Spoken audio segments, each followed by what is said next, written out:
അങ്ങനെ ഞാൻ ഈ മഞ്ഞിൽ വിരിഞ്ഞ പൂക്കൾ തന്നെ ശങ്കറിയാ ബുക്ക് ചെയ്തിരുന്നത്. മഞ്ഞിൽ വിരിഞ്ഞ പൂക്കളിൽ അഡ്വാൻസ് വാങ്ങിയിട്ട് തിരിച്ചു ഞാൻ IBCCയുടെ പടം അന്നേരം ചെയ്യുന്നതുകൊണ്ട് ഇനി അത് രണ്ടും കൂടി ക്ലാഷ് ആവണ്ടെന്ന് ഞാൻ വിചാരിച്ചു. അത് ഞാൻ പറഞ്ഞു, എനിക്ക് ഒരുപാട് പടങ്ങൾ മിസ്സായിട്ടുണ്ടെങ്കിൽ ഞാൻ അതിനൊന്നും വലിയ ദുഃഖിക്കുന്നൊന്നുമില്ല.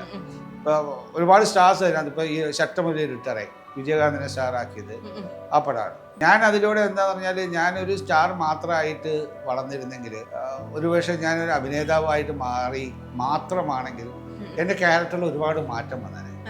ശരി, മനസ്സിലായ? To be in the industry നമുക്ക് ഒരു സർട്ടൻ രീതിയിലേക്ക് നമ്മൾ മാറണം. അതെനിക്ക് പറ്റാത്തതുകൊണ്ടാണ് ഞാൻ പപ്പടസും തപ്പൂസ് കഴിഞ്ഞപ്പോൾ ഞാൻ എൻ്റെ മറ്റു ഫ്രീഡത്തിലൊക്കെ ഉള്ള കാര്യങ്ങൾ ചെയ്യാനായിട്ട് പോയത്. അപ്പോൾ എനിക്ക് എന്താന്ന് പറഞ്ഞാൽ എപ്പോൾ വേണമെങ്കിലും ഞാൻ വലിയൊരു ബ്രേക്ക് എടുത്തെങ്കിലും സിനിമയുടെ മറ്റു മേഖലകളിൽ ഞാൻ അഭിനയം വെച്ചിട്ടുള്ള ബാക്കി എല്ലാ മേഖലയും ഞാൻ ചെയ്തു. അക്കാഡമിക്കായിട്ട് ഫെസ്റ്റിവൽസ് നടത്തുക, ഫിലിം ഞാൻ എല്ലാ കാര്യങ്ങളും ഞാൻ സിനിമ എഴുതി, അങ്ങനെ എല്ലാ കാര്യങ്ങളെയും ഞാൻ വന്ന് സിനിമയെ ആസ്വദിച്ചുകൊണ്ട് തന്നെ ഞാൻ ഇരുന്നത്. ഫിലിം ഫെസ്റ്റിവലിന് പോവുക, ഇപ്പോൾ ഞാൻ കാൻ ഫെസ്റ്റിവലിന് പോകുന്നുണ്ട് ഇന്ത്യയിൽ, ഫ്രാൻസിൽ. അപ്പോൾ അങ്ങനെ ഞാൻ സിനിമ കാണാൻ ഞാൻ സമയം കണ്ടെത്തിയിരുന്നു. I enjoy my life. So ഞാൻ പ്രതീക്ഷിക്കാതെ കിട്ടിയ ഒരു സ്റ്റാർഡാണ്, ഞാൻ അതിനെ എൻജോയ് ചെയ്തു.